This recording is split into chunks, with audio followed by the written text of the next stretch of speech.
Assalamualaikum warahmatullahi wabarakatuh. Halo Sobat Omnas, selamat datang kembali di channel YouTube Catatan Omnas. Pada video kali ini kita akan membahas materi perkuliahan Sistem Basis Data Pertemuan 1 Bagian 1. Adapun pokok bahasan kita kali ini adalah sebagai berikut.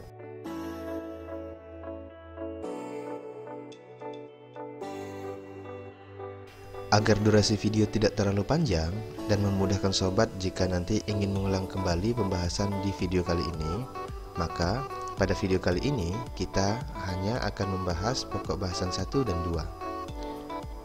Namun seperti biasa, sebelum kita lanjut, jangan lupa subscribe channel ini dan nyalakan loncengnya ya.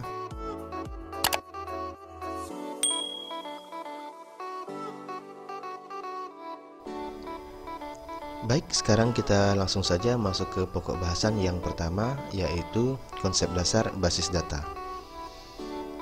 Nah, sebelum kita mempelajari lebih jauh tentang sistem basis data, tentu saja kita harus tahu konsep dasar dari basis data itu sendiri. Bagi sobat yang belum familiar dengan basis data pada dasarnya terdiri dari dua kata, yaitu basis dan data, di mana basis itu dapat diartikan sebagai tempat berkumpul. Ya, kalau di militer namanya markas. Nah, seperti itu ya. Jadi, tempat berkumpul. Sedangkan data merupakan representasi dari dunia nyata yang mewakili setiap objek yang ada. Tentunya objek-objek ini merupakan objek yang saling terkait nantinya di suatu sistem. Contohnya seperti manusia, barang-barang, hewan, kejadian-kejadian atau peristiwa, dan ide maupun konsep. Nah, data-data ini nantinya akan dikumpulkan atau dihimpun di suatu tempat, yaitu di basisnya tadi ya. Dan data ini nantinya dapat berhubungan secara logis. Dan data-data ini nantinya akan disimpan secara bersama-sama sehingga memenuhi kebutuhan informasi dari suatu organisasi yang menerapkan sistem basis data di lingkungannya, baik itu instansi, organisasi, maupun perusahaan. Contoh penerapan sistem basis data dalam kehidupan sehari-hari yang paling dekat dengan kita dan yang paling sering kita gunakan itu ada e-marketplace ya, atau pasar online, toko online. Nah, tentu sobat juga sering belanja online kan? Toko online atau e-marketplace yang sering kita kunjungi itu salah satu contoh penerapan sistem basis data, di mana tadi sudah kita sampaikan bahwa basis data itu adalah tempat berkumpulnya data-data yang mana data tersebut diperoleh dari objek-objek dari dunia nyata, baik itu objek fisik maupun non-fisik. Karena tadi sudah kita bahas kejadian dan ide serta konsep juga termasuk dalam kategori data. Di e-marketplace yang sering kita kunjungi itu juga sudah jelas objek-objek yang terdapat di dalamnya. Yang pertama ada manusianya, yaitu kita sebagai customer. Kemudian ada barang-barangnya. Nah, kemudian ada metode pembayarannya. Nah, ini konsep tadi kan. Kemudian ada pengirimannya. Nah, ini kejadian atau peristiwa. Nah, seperti itu. Jadi itu contoh sederhana penerapan sistem basis data di kehidupan sehari-hari. Dan tentu saja masih banyak contoh-contoh yang lain yang sering kita alami, yang sering kita gunakan. Hanya saja mungkin kita belum paham dengan konsep tersebut, sehingga kita tidak mengira bahwa sistem tersebut sudah menerapkan konsep sistem basis data. Nah, seperti itu ya. Nah, itulah mengapa kita harus mempelajari mata kuliah sistem basis data, agar kita memahami konsep-konsepnya, apa dan bagaimana penerapannya, sehingga suatu saat kita bisa merancang sistem basis data kita sendiri. Tentunya sistem basis data yang kita rancang nantinya untuk memudahkan kegiatan-kegiatan atau pekerjaan-pekerjaan kita sehari-hari. Baik, kita lanjut ke pokok bahasan yang berikutnya, yaitu prinsip dan tujuan basis data. Adapun prinsip utama diterapkannya basis data adalah untuk mempermudah pengelolaan data ataupun arsip yang dimiliki. Sedangkan tujuan utamanya adalah untuk memudahkan dan mempercepat mengelola data atau arsip tersebut. Contohnya begini, misalnya sobat sedang berada di sebuah perpustakaan dan ingin mencari sebuah buku sebagai referensi pada saat sobat ingin mengerjakan tugas atau melakukan penelitian. Nah, di perpustakaan tentu saja terdapat banyak sekali buku-buku ya.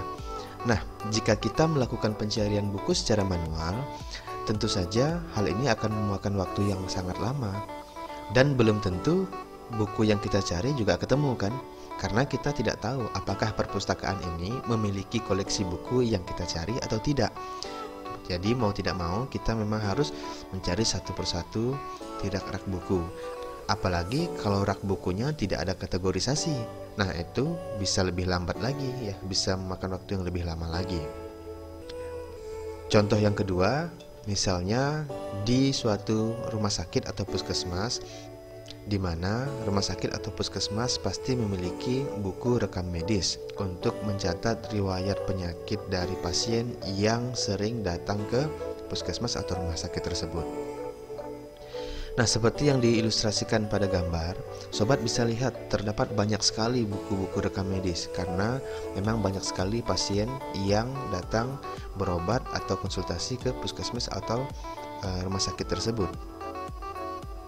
Bayangkan berapa lama waktu yang dibutuhkan untuk menemukan buku rekam medis milik pasien tertentu. Jika banyaknya sudah seperti itu, apalagi data-data ini, buku rekam medis ini nantinya akan selalu bertambah setiap harinya. Tentu hal ini tidak efektif dan membutuhkan waktu yang lama. Nah, tentu beda cerita jika puskesmas dan perpustakaan menerapkan sistem dengan konsep basis data, di mana misalnya sobat datang ke perpustakaan ingin mencari sebuah buku, maka cukup ditanyakan ke petugas perpustakaan judul buku yang dimaksud. Nanti akan langsung dicari di aplikasi. Jika memang perpustakaan tersebut memiliki koleksi buku yang dimaksud, maka sobat bisa langsung meminjamnya tanpa harus mencari secara manual di rak-rak buku. Namun jika perpustakaan tidak memiliki koleksi buku tersebut, ya sobat bisa langsung permisi pulang saja, gak perlu cari-cari lagi kan. Jadi tidak membuang-buang waktu, nah seperti itu. Begitu juga dengan rekam medis di puskesmas ataupun rumah sakit. Jadi ketika sobat datang ke puskesmas, maka petugas puskesmas tidak harus repot-repot mencari arsip rekam medis sobat yang di lemari tadi ya, yang banyak itu. Dan entah di mana letaknya, kan seperti itu ya. Tapi cukup di search saja di aplikasi untuk menemukan catatan rekam medis sobat di puskesmas ataupun di rumah sakit tersebut. Nah, itulah tujuan utama diterapkannya basis data, yaitu memudahkan dan mempercepat pengelolaan data ataupun arsip yang dimiliki oleh suatu organisasi, instansi ataupun perusahaan. Jadi memang keutamaan yang ditonjolkan dalam penerapan sistem basis data itu adalah kemudahan dalam pengaturan, pengelompokan, dan pengorganisasian data atau arsip yang dimiliki, di mana data-data tersebut disimpan dalam bentuk tabel-tabel yang terpisah. Namun tabel-tabel ini nantinya dapat saling berelasi, dapat saling berhubungan, tergantung kebutuhan dari organisasi, instansi, atau perusahaan dalam konsep penerapannya. Oke, itu dia pembahasan materi perkuliahan Sistem Basis Data pertemuan 1 bagian 1. Semoga dapat dipahami dengan baik ya. Jangan lupa like video ini dan tinggalkan komentar agar kita dapat berdiskusi lebih lanjut mengenai materi yang disampaikan di video kali ini.